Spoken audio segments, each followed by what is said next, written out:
Yes, Captain, you wanted to see me? Yes, Captain. I'm sorry you're feeling under the weather. I'll try to keep my voice down. Yes, sir. Yes. Yes, I did complete my report on the cult. I did close the investigation. Oh, you've read my final report. There are some points of clarification that you'd like. Yes, Captain. Anything I can do. Yes. Yes. Well, based on all of the information and the very limited interviews that I was able to conduct, and based on the records that the cult kept, which were very meticulous, very accurate, according to all of the information, what most likely occurred was that an inside member of the cult, an active member, either someone who was part of the kitchen staff or the janitorial staff, poisoned the vegetable stew that the cult members consumed. An hour later, they all died. Yes, Captain. Yes, I do believe it was an inside job. Why? Well, we also found reports that the cult was planning on launching poison gas attacks in several major metropolitan areas throughout America. Yes, Captain. Places such as New York, Los Angeles, San Francisco, Miami, Houston, Seattle, Washington, D.C., Chicago, and Cincinnati. Yes, Captain. Yes. Well, the cult leader was originally from Cincinnati, so we believe that's why that city was targeted. We believe that a member of the cult learned of the poison gas attack and decided that the best way to stop them from carrying it out was to poison all of the adult members by poisoning the vegetable stew they always ate for dinner. Yes, Captain. Well, one of the reasons why I believe that is because I did a body count of all the cult members. As a matter of fact, I did 4 body counts. And each and every single time, I came up one short. Yes, Captain. Well, as I said, they kept very meticulous records of their members. And there is definitely one missing. No, I'm afraid. Well, they apparently kept 2 separate lists. One list were the real names of the members, and they had a second list in which they renamed all of the members. The 2 lists seem to be stapled together. We were only able to find the list of the new names. Someone had tore out the staples from the pages, and they took the list containing the real names. We have not been able to locate those. But based on the number of names, and every single cult member had to change their name. Based on the number of names we have, yes, we are one short. We believe this was the work of one individual. The children? No, Captain. The children are fine. Yes, according to the records, and the one former cult member we spoke to. The children always ate their dinner 2 hours before the adults ate theirs. So when the children ate the vegetable stew, they were fine. When the adults ate the vegetable stew, an hour later, they died. As a matter of fact, we did receive an anonymous call.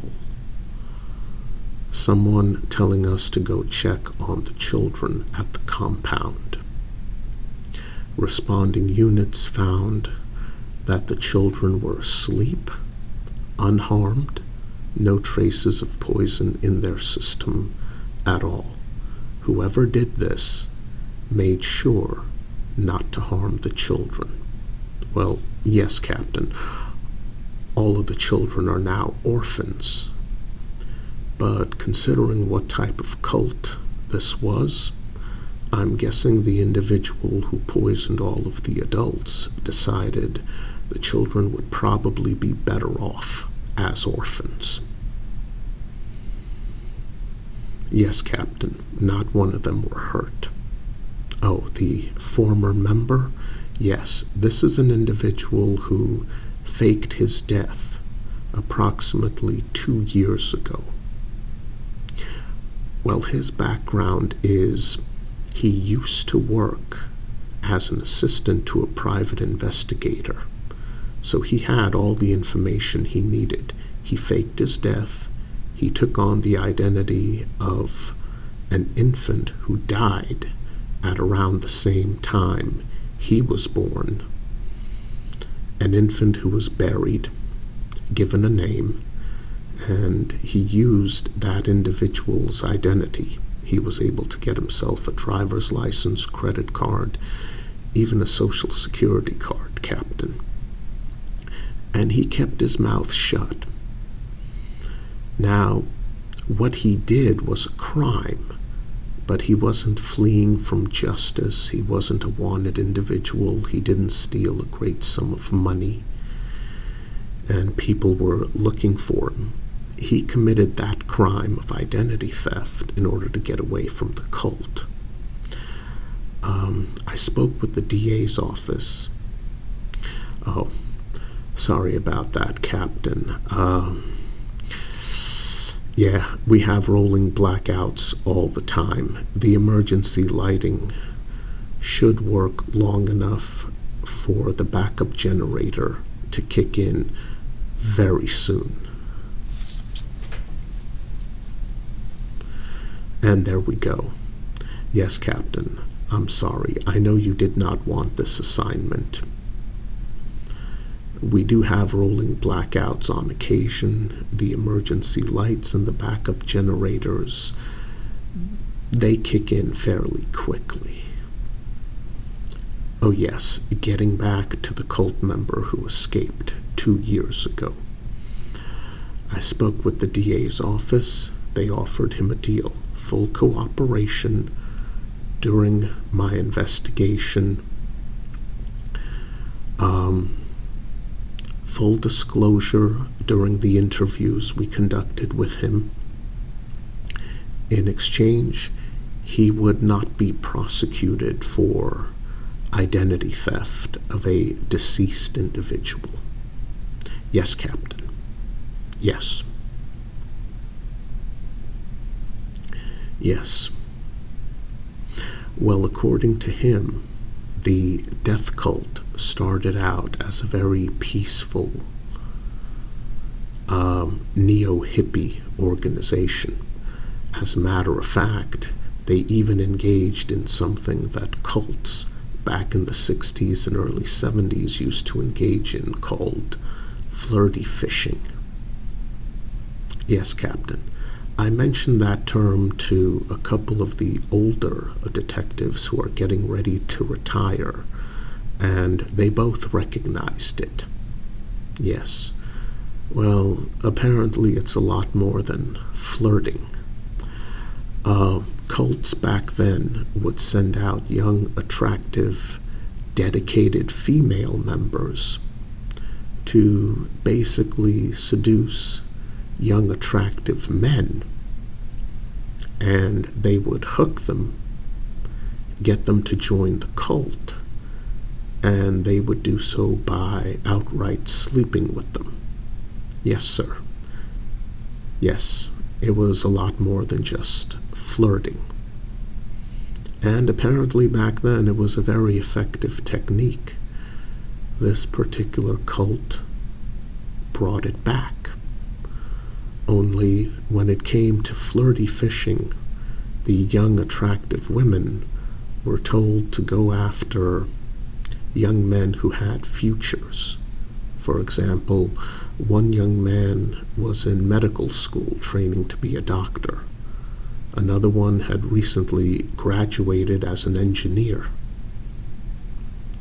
They were interested in young men with very bright futures, young men who could help the cult through their skills and abilities. Well, as was the case back in the 1960s and early 70s, these young women were told that what they were doing were for the greater good, the good of the community, the good of the members, and that it's something which had to be done. And that was usually enough. In this case, no longer being the era of free love, these young women were some of the most violently dedicated members of the cult. Yes, sir. Yes. They had no trouble doing what needed to be done in order to recruit new male members to the cult. And according to their records, they were very successful at it, Captain. Well, in an era of incels and very lonely young men who aren't the most handsome, a young, attractive woman with a nice body coming on to them, and all they have to do is join this religious church, as they called it, in exchange for, well, I mean, why say no to that? Especially if the young woman has a pretty face and a very, shall we say, healthy body. Yes, Captain, it was very successful. Well, finding this one individual who successfully escaped from the cult wasn't easy. As a matter of fact, we got lucky. He made one mistake, we noticed it, and we capitalized on it, and we were able to track him down. And like I said, according to him, it didn't start out as a death cult. When it became one, he knew he had to escape. That was 2 years ago. Yes, Captain. Yes. Well, the truth is, Captain, none of the vehicles from the compound were missing on the day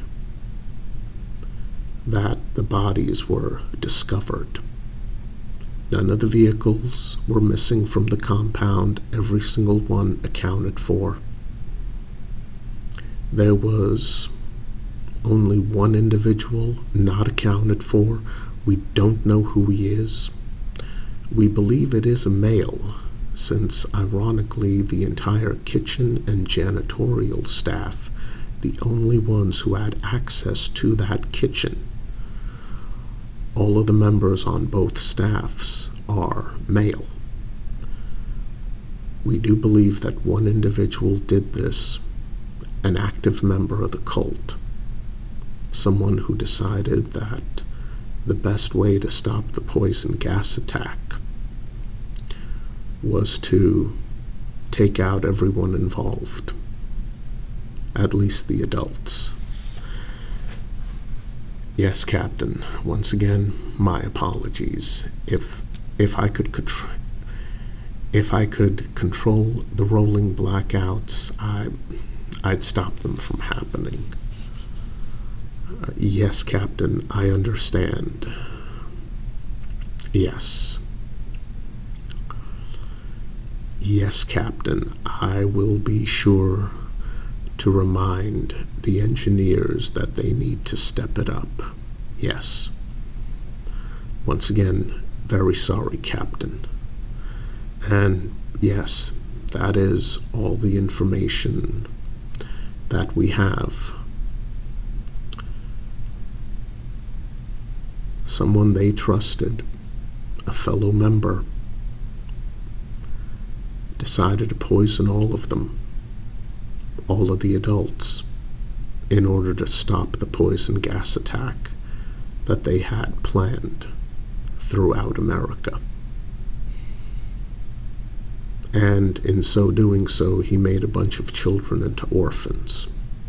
Once again, he probably thinks they're better off that way under the circumstances. Yes, Captain. Yes. Yes, Captain. I will tell Stevenson that you wish to speak with him. Yes. Thank you, Captain.